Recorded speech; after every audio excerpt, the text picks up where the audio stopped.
नमस्कार, मैं हूं आपके साथ हेमंत कुमार और आज के इस वीडियो में बात करेंगे भारत और रूस में हुई बड़ी डील को लेकर के, जिससे पाकिस्तान में खलबली मची हुई है तो वहीं चाइना में भी टेंशन है। दरअसल रूस भारत को सुखोई 57 स्टेल्थ फाइटर जेट्स देने के लिए तैयार हो गया है। दुबई एयर शो में रूसी कंपनी रोस्टेक के सीईओ सेर्गेई केमेजोव ने यह कहा है कि वे इन फाइटर जेट्स की तकनीक भी बिना शर्त ट्रांसफर करेंगे भारत को। रूसी सुखोई 57 जेट्स को अमेरिका के F-35 का तोड़ माना जाता है। आप सोचिए, सुखोई 57 की तरह F-35 भी 5वीं जनरेशन का लड़ाकू विमान है, 5th जनरेशन का लड़ाकू विमान है। इसे इस तरह से डिजाइन किया गया पूरी तरह से कि यह दुश्मन के रडार को भी चकमा दे सकता है। यह तकनीक भारत के पास अगर आई तो पाकिस्तान में टेंशन और खलबली होना लाजमी है, चाइना को भी टेंशन होना लाजमी है। तो रूस से ये जो आश्वासन है वो ऐसे वक्त में मिल रहा है जब भारतीय विदेश मंत्री एस जयशंकर ने हाल ही में मॉस्को में राष्ट्रपति व्लादिमीर पुतिन से मुलाकात की है। पुतिन अगले महीने खुद भारत आने वाले हैं। उधर रूस का यह कहना है कि सुखोई 57 की तकनीक पर कोई रोक नहीं होगी। इसमें इंजन, रडार, स्टेल्थ तकनीक और आधुनिक हथियारों की जानकारी भी दी जा सकती है। रूस ने यह भी कहा कि अगर भारत चाहे तो सुखोई 57 को भारत में ही बनाया जा सकता है। यह बहुत बड़ी बात है भारत के लिहाज से और दोनों देशों के रिश्तों के लिहाज से भी। रूस ने भारत को 2 सीटर सुखोई 57 बनाने की जॉइंट प्लानिंग का भी प्रस्ताव दिया है। रूस का कहना है कि यह सब भारत में बिना किसी विदेशी प्रतिबंध की चिंता के किया जा सकेगा। कई दशक से रूस भारत का प्रमुख मिलिट्री सप्लाई रहा है। फाइटर जेट्स और सबमरीन से लेकर के मिसाइल सिस्टम और हेलीकॉप्टर्स तक रूस भारत को मुहैया कराता रहा है। भारत को सुखोई 57 तकनीक मिलने से इसका मतलब क्या है, इसके मायने क्या है?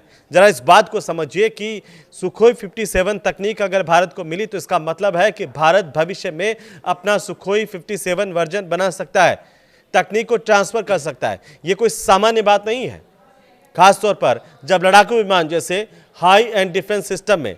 दरअसल फाइटर जेट टेक्नोलॉजी दुनिया की सबसे सीक्रेट और संवेदनशील तकनीक होती है। फाइटर जेट सिर्फ एक मशीन नहीं है, बल्कि ये किसी भी देश की सैन्य ताकत, इंजीनियरिंग क्षमता और स्ट्रेटेजिक बढ़त का प्रतीक भी होती है। आपने देखा होगा लड़ाइयों के दौरान अक्सर जिसके मजबूत लड़ाकू विमान होते हैं वो उसके विजय की उतनी ही ज़्यादा प्रतिशत जो चांसेस है वो बढ़ते जाते हैं। जो दुश्मन देश है और इन लड़ाकू विमानों के जरिए ही दुश्मन देश पर एक दबाव, एक बढ़त सी महसूस होती है। और हमारे जो लड़ाकू विमानों ने जिस तरीके से पाकिस्तान के भीतर जाकर के और वहाँ पर जो एयरपोर्ट है वहाँ पर अपनी उपस्थिति जब दर्ज कराई तो पाकिस्तान कांपने लग गया, पाकिस्तान के पैरों के तले ज़मीन खिसक गई थी। आप सोचिए ऑपरेशन सिंदूर। और अब जब हमारे पास सुखोई 57 जैसी 5th जनरेशन की ये तकनीक आ जाएगी तो पाकिस्तान का हाल क्या होगा, क्योंकि सुखोई 57 जैसी ये 5वीं पीढ़ी के मिसाइल में स्टील्थ डिज़ाइन और avionics, sensor fusion, engine technology, electronic warfare system जैसी चीज़ें इसमें शामिल होती है। ये एक ऐसी तकनीक होती है जिससे देश आसानी से शेयर नहीं करते, साझा नहीं करते, किसी के साथ ट्रांसफ़र नहीं करते। लेकिन रूस भारत के साथ ऐसा करने पर पूरी तरह से राजी है और इसलिए भी नहीं करता है कोई देश इस तरह की टेक्नोलॉजी को साझा या दूसरे देश के साथ शेयर की, क्योंकि एक बार अगर ये तकनीक लीक हो गई या शेयर हो गई तो उसकी कॉपी बनना बिल्कुल आसान हो जाता, फिर उसे कौन पूछेगा। तो चीन जो कि रूस का सबसे बड़ा डिफेंस पार्टनर है उसे भी सुखोई 57 की तकनीक नहीं दी गई है। ऐसे में भारतीय एयरफोर्स के लिए बहुत बड़ी बात है और बहुत ज़्यादा बड़ी बात है कि भारतीय एयरफोर्स के पास ये तकनीक भी होगी और ये जेट भी होंगे। तो ऐसे में भारतीय एयरफोर्स किस तरीके से पावरफुल बन जाएगी वो भी एक सोचने वाली बात है, क्योंकि भारत के पास अब तक कोई भी 5th जनरेशन का फाइटर जेट नहीं है। लेकिन अब ये खुशी की बात है कि रूस इस पर तैयार हो गया है। रूस की तरफ से न केवल फाइटर जेट 5th जनरेशन के देने के लिए भी कहा गया, बल्कि इसकी तकनीक को भी ट्रांसफ़र करने की बात कही है।